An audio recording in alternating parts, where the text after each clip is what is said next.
کہ انہوں نے پچھلے سال یعنی ایک چھوٹا سا پلاٹ لیا تھا 4 مرلے کا. اب یہ ان کے اخلاص کو دیکھیں کہ 4 مرلے کا ذاتی پلاٹ لیا اور وہاں پر جو انہوں نے مسجد کا کام شروع کیا. اللہ تبارک و تعالیٰ نے لوگوں کے دل میں ان کی محبت ڈالی اور مختلف علاقوں سے مختلف جگہوں سے مہیر حضرات، جیسے اللہ رب العزت کے غیبی نظام چلتا ہے ان مدارس کے حوالے سے، مساجد کے حوالے سے، تو وہ کافی حد تک یعنی ان کا، چونکہ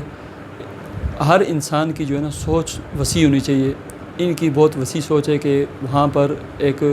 بہت بڑا مدرسہ بنانا. تو چونکہ مسجد کی جو بیسمنٹ تیار ہوئی ہے وہ اصل میں وہ مدرسہ ہے. وہاں بچیاں بچے پڑھتے ہیں. پہلے ایک قاری صاحب تھے وہاں پہ اور کافی تعداد میں بچیاں اور بچے وہاں پڑھتے ہیں.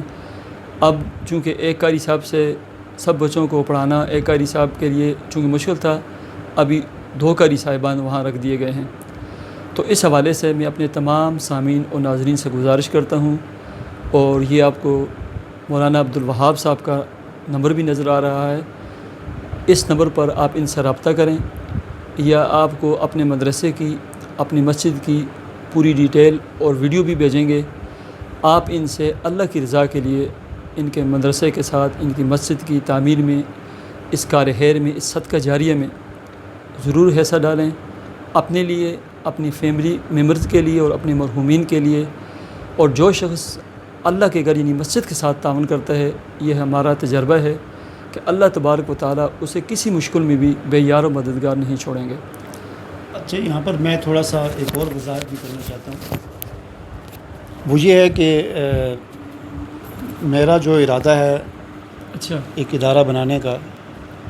اس میں یعنی ایک روایتی طریقے سے ہٹ کر جو میری زندگی کے تجربات ہیں، یہی جو جادو نگری جنات کی دنیا اس حوالے سے، تو ایک ایسا ادارہ بنانا چاہتے ہیں جہاں پر لوگوں کو قرآن کی تعلیم دی جائے. قرآن کی ایک تعلیم تو وہ ہے نا کہ جس کو قرآن کی طرف لایا جائے. ہاں، ایک تو ہے پڑھنا، وہ تو ہر جگہ پر ہوتا ہے، لیکن پھر ایک دوسرا ہے کہ وہ مدارس کے جس میں وہ درس نظامی ہوتا ہے، وہ بھی بہت سارے مدارس ہیں. یعنی ایسا ادارہ کہ جس میں عام لوگوں کو، جو بڑی عمر کے لوگ ہیں، تاجر ہیں، دکاندار ہیں، جو اب وہ اس عمر میں چلے گئے ہیں کہ کسی مدرسے میں باقاعدہ داخل ہو کر وہ کوئی درس نظامی کا کورس یا 8 سالہ کورس یا وہ نہیں کر سکتے، تو ان کے لیے ایک سسٹم ہو جس میں ان کو قرآن کی طرف لایا جائے، قرآن کے ساتھ جوڑا جائے، علوم القرآن کی جو ہے ان کو تعلیم گویا کہ دی جائے. اور دوسری بات یہ ہے کہ جس جگہ کا ہم نے انتخاب کیا وہ جگہ بھی ایسی ہے کہ وہاں پر ایسے مہاجرین وہاں پر رہتے ہیں کہ جن کے بچے اسکول بھی نہیں پڑھتے. تو ایک یہ بھی میرا ارادہ ہے کہ وہاں پر ایک ایسا، اس کے ساتھ ایک ایسا اسکول کا سسٹم بھی، اسکول کی پڑھائی کا بھی شروع کیا جائے، جہاں پر ان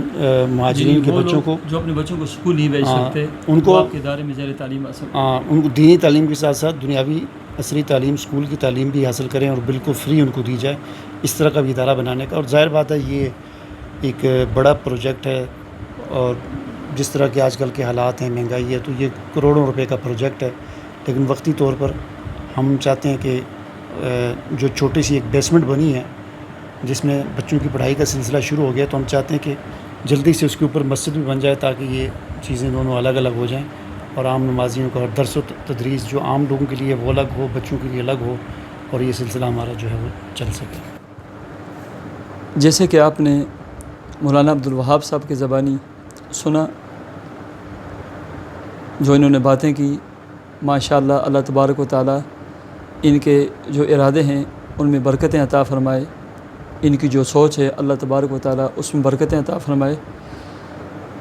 تو یہ تب ممکن ہے کہ جب آپ جیسے مہیر حضرات ان کے ساتھ تعاون کریں گے. دنیا کے جتنے بھی ادارے ہیں، بڑے بڑے مدارس ہیں، یہ مدارس ویسے نہیں چلتے. یہ مدارس آپ جیسے لوگوں، جو اللہ تبارک و تعالیٰ نے جنہیں مال میں وسعت دی ہوتی ہے، جن کے پاس اسباب ہوتے ہیں، جن کے وسیع کام کاروبار ہوتے ہیں، وہ ان مدارس، ان مساجد کے ساتھ، ان خانقاہوں کے ساتھ جڑتے ہیں، اپنا تعلق بناتے ہیں. پھر اللہ تبارک و تعالیٰ انہیں دنیا میں بھی کامیابیاں عطا فرماتے ہیں، آخرت کی کامیابی یقینی ہے. میں پھر گزارش کرتا ہوں اپنے تمام سامعین و ناظرین سے کہ وہ ان سے رابطہ کریں. ان کی مسجد اور ان کے مدرسے کا جنہیں ویڈیو کے ذریعے یا ان کے پاس اگر آ سکتے ہیں، یہ آپ کو اپنے ایڈریس دیں گے، وہاں کا وزٹ کریں اور دیکھیں، اور ان کے ساتھ آپ تمام حضرات ضرور تعاون کریں۔